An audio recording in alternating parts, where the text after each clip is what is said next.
Une fiesta qui coûte cher, trop cher? L'Office national des statistiques, ONS, a publié un rapport vendredi 12 août 2022 dans lequel il évoque le produit intérieur brut britannique, PIB, impacté par le jubilé de platine de la reine Elisabeth II.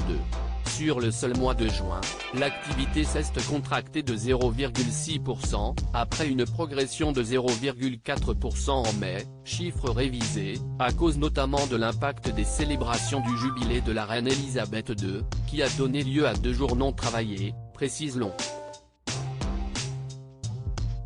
Le repli au deuxième trimestre était largement attendu vu l'impact des jours fériés pour le jubilé, estime Alpesh Paleja, économiste cité par la.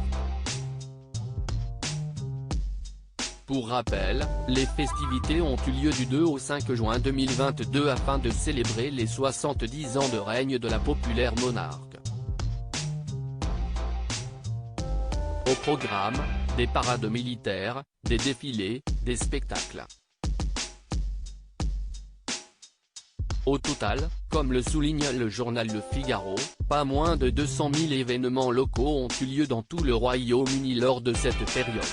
Un bel argument pour les partisans de la couronne, qui ont pu tester la solidité de l'attachement des sujets à Sa Majesté.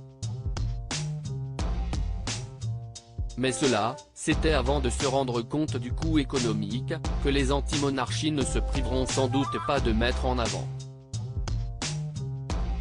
Pour rappel, le jubilé d'Elisabeth II, aujourd'hui âgée de 96 ans et veuve depuis la mort de son époux le prince Philippe, a aussi donné lieu à une flopée de chiffres impressionnants.